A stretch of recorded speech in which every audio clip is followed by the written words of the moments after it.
Welcome, a croeso cynnes to you all for the first of our sector spotlights. These are aimed at helping CDI Cymru members, CDI Cymru Wales members, to keep up to date with the fast-moving changes that are happening, particularly in terms of labour market, as a result of the dreaded COVID-19 pandemic that we're all living through.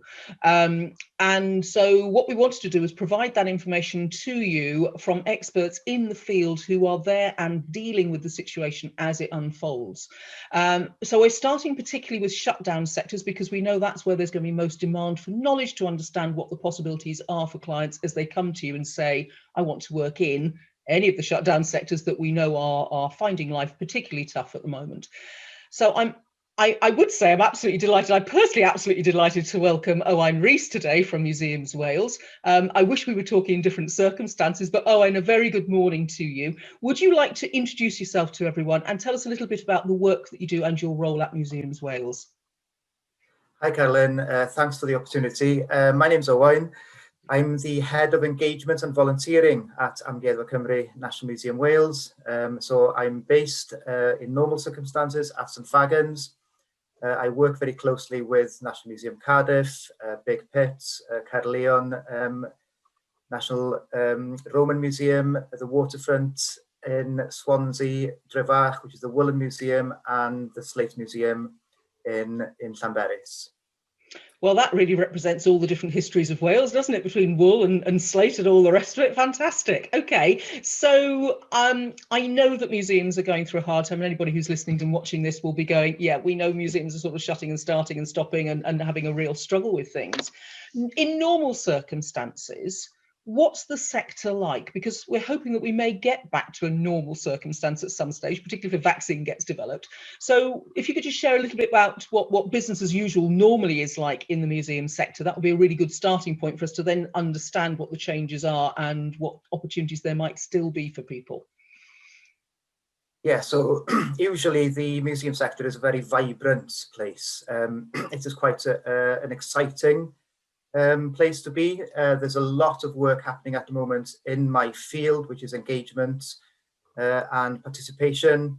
There is a movement away from a traditional thinking of museums as a dead space full of objects, a dusty space where we are targeting a certain kind of individual with an interest.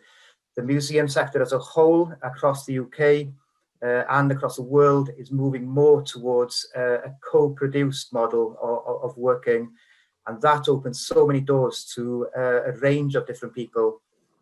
We are working very hard to be inclusive, to be diverse, to promote equality and equity across the sector.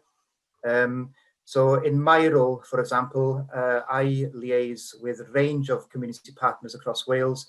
I also lead on a youth engagement programme, and we have a very successful volunteering programme across all our sites as well. Thank you very much for that, Owain. Can I just come back to you, because I remember going as a school kid to dusty museums, dead and dusty museums. What would typically I'd expect now if I were to walk in one in that new sort of co-created space that you were talking about?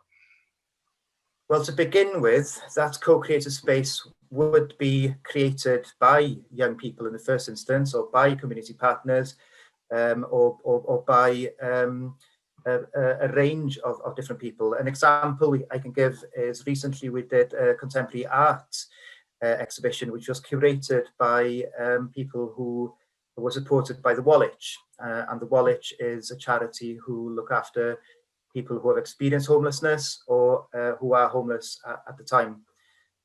So it was a fantastic exhibition. It empowered the people that were involved in it, and it gave people opportunity for progression into the sector in different ways, either through volunteering or to re-enter academic studies. And that is one example. Our whole ethos during the redevelopment of St Fagans was participatory. So it took 8 years of consultation, of involving community partners, of discussing which objects should be on display, what the interpretation should be. An example of that is that we worked with MENCAP to display objects from the historical long stay hospitals which reflected the institutionalization of people. So there are quite powerful stories that we can tell by involving people's voices in displays and collections. But even more than that, then we have events, we have a learning program, we have enterprises and development. We have so many different aspects within the museum that maybe people aren't aware of as career options. I think that is the strength of the sector, and particularly Amgueddfa Cymru, is there are so many options for people to develop skills within the sector. That was really interesting. Thank you for that. The Amgueddfa, I can't put my teeth in today now. I'm going to go Museums Wales. I am a Tipyn Bach Welsh speaker. You can tell it's more Tipyn Bach than anything else this morning. Can I come back to that sense of sector? Because obviously you've named some sort of fairly obviously very well-known ones. Even Drevach, which is not that far from where I am, has a reputation that's spread quite far and wide. Those museums, very different types in size and scale and ambition, and obviously the sector is experiencing more than somewhat of amount of turbulence at the moment, particularly shut and all the rest of it.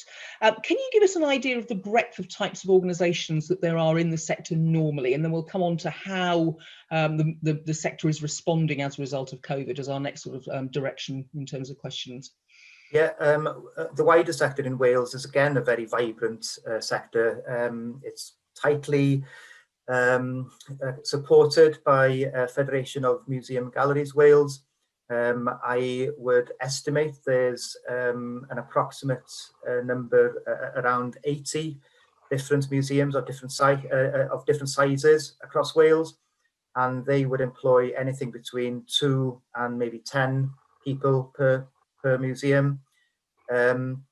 They all have different specialities. So you might have a mining museum, or you might have an art gallery, or you might have a motor museum or a toy museum.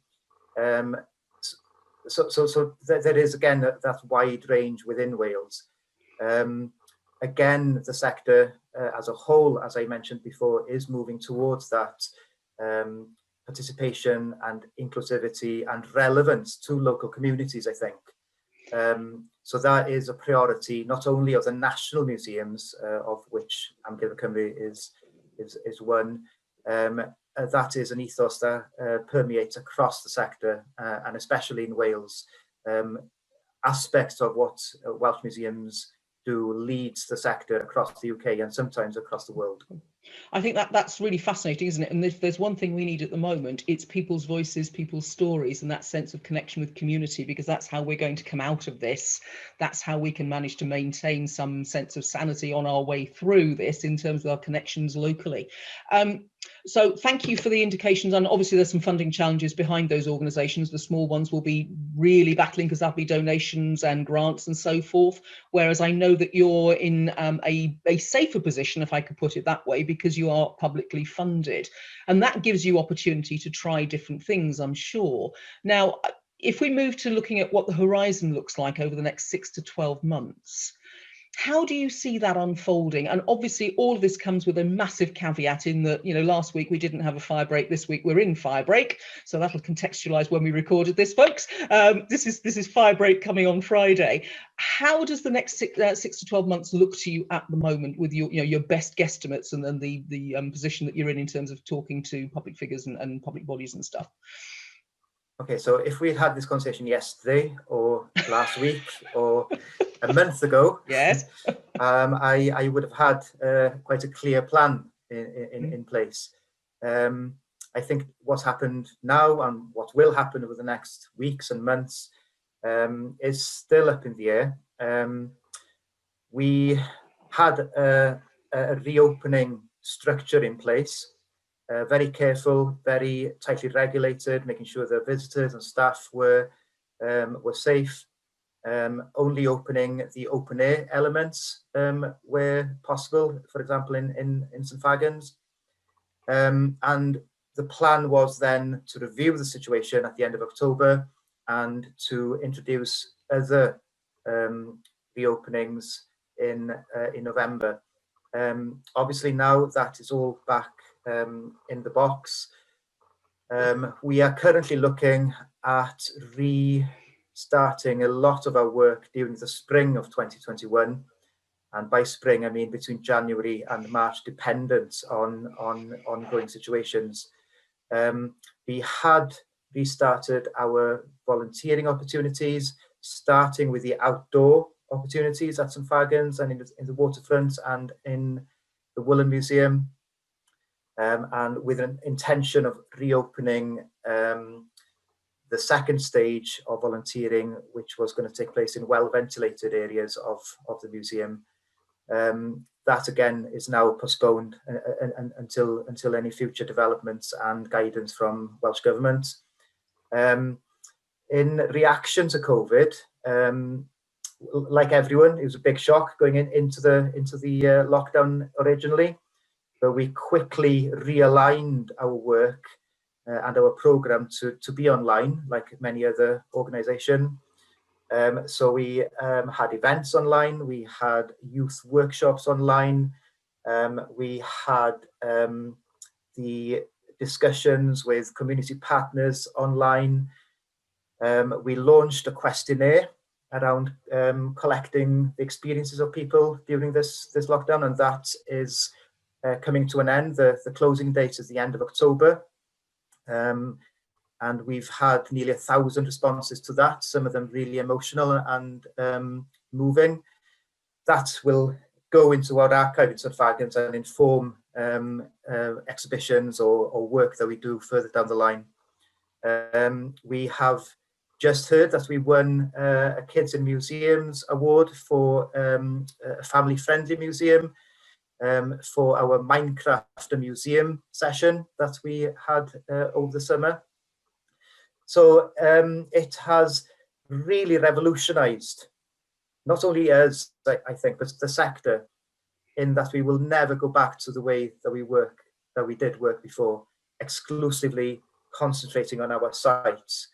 Having the food festival, for example, which usually takes place at St Fagans online, had a worldwide engagement, and going forward, we will blend those experiences with the physical on our sites. So putting a positive spin on it, I think there are interesting and exciting opportunities coming out of this, which will again inform the careers prospect of the sector in the future. Thank you, Owain. That's really interesting. I was going to ask you a question about how technology might be changing and evolving to do that outreach piece, if you like, and become mainstream in a way. Are you looking at things like augmented reality and all that sort of stuff? Is that a big burgeoning area? Because that's obviously something that young people who are tech oriented, but like history as well, could start to see as a career path forward for them. So if you tell us a little bit about what the tech side is that's happening in museums, I think that'll be really interesting for people. Yeah, that's fine. A disclaimer: I'm not an expert, but don't worry. I'm aware that we have done 3D imaging. We have done gallery tours, which are virtual reality. We have done an underground tour of Big Pit, which is available in 3D. That is a burgeoning industry for Amgueddfa Cymru, but outside of Amgueddfa Cymru, you know, if you look at places in America and other places, that is a huge sector. I would argue that there is no substitute to seeing objects and experiencing museums in person, but especially after our experiences the last 6 months, we can supplement those with digital experiences. And the rate of the technology changing is phenomenal. So if anybody has an interest or an experience or an expertise in that field, it would definitely be something that we could work with. I think maybe in the first instance, what we are doing is making contact with startup organizations or grassroots communities who are developing this work, and then mixing it with our existing work and our collections. It's funny, isn't it? That blended phrase is definitely the way forward for lots and lots and lots of places. We're talking about blended in education, we're talking about blended museums here, and the career guidance work that we do is blended as well, because obviously none of us are working face to face with people at the moment, or very little, apart from some in schools, but with other client groups, not so much. Talking about young people, I know that you've got some activities that are targeting younger people. Could you share that with us a little bit, please? Yeah, certainly. So we are funded by the National Lottery Heritage Fund on an initiative called Kick the Dust. So 12 organisations across the UK are part of it. It's a 5-year initiative, and we're about halfway through at the moment. Our initiative is called Hands on Heritage, and the way it works is that we have 4 different pathways into heritage for young people to engage with us. So the first pathway is just a one-off event, a visit or an activity that lasts an afternoon. And those activities are targeted at young people who might not otherwise engage with a museum, or who might not otherwise visit a museum. And over the last 6 months, our online museum. The second pathway then is a bit more in depth. So maybe a series of workshops, an activity that lasts a week, maybe with a tangible output at the end. Our third pathway then is longer term. It's around 6 months, developing an exhibition, doing an academic accredited course, or something similar to that. And then the fourth level then is our ambassadors, who are called our Amgueddfa Cymru producers. And they are attending internal meetings on events and exhibitions. They're also advising us on policy. And also over the last 3 months, we have been engaging with young people who are Black for our Black Lives Matter work. And that is already changing our social media policy. It is changing our collecting policies. It is changing our hierarchical structures. So the intention at the end is to have young people embedded in the work that we do at all levels. And there is a progression route. So you don't have to progress if you don't want to. You can just dip in and out of a pathway. But there is a commitment there from the museum to provide opportunities to young people through that initiative. Gosh, what a change from the dusty museums that I used to go to. How fantastic is that? Particularly hearing things about Black Lives Matter and making sure you've almost got a reverse mentoring thing happening there, I think is really exciting. Yeah. So for the careers advisors that are listening to this, they're working and watching this and working with young people, how do they get their clients involved with this? What's the route forward on that? Okay, so they're welcome to contact me, or they can go on our website and look at our youth engagement page, and there are links there for ways in. Fantastic. We'll share those with the news when this piece goes out. We'll make sure that's in there as well. If we could have those, that'd be fantastic. Now, I know it's not just the 11 to 25-year-olds that you're particularly excised by, making sure that they get an opportunity to kick the dust and move forward. I know that there's opportunities. You talked already about volunteering, and obviously I think it's fair to say that lots of people are finding themselves now not in work that they have been doing for some while, and maybe looking to build some other skills and capacities and experiences. And I'm thinking of the older people here now, sort of not the 11 to 25-year-olds, but the rest of us. What sort of opportunity is there? Because I know you've talked about volunteering, and there's a bit of a pause on that at the moment. But if you could just outline again how that you see maybe picking up, and how people can again make use of that as a referral, if that's possible. Yeah, again, there's information on our website for that. We have developed our volunteering opportunities over the last 5 to 10 years, maybe. Originally, our opportunities were quite traditional, but we've diversified the volunteer base. We are expanding our volunteer numbers. So there are opportunities for volunteering in our gardens. There are opportunities for volunteering with our collections, opportunities for volunteering during our events. we had a range of volunteers helping us with Dippy last year. Dippy was Dippy the Diplodocus on a visit from the Natural History Museum. And we had a cohort of volunteers helping us to interpret Dippy during the time he was here. So that gives you a taste of the opportunities that we can provide. I won't tell my granddaughter that. She'll be green with envy. Big fan. That's fantastic stuff. So how do people, I know it's hard to say, but are you anticipating that once we get out of fire break, there might be some opportunity to reopen at least outdoors again? Is that the sort of the feel that you have at the moment, without putting you on the spot? We don't know, Carolyn. Okay. I wouldn't be comfortable that's fine.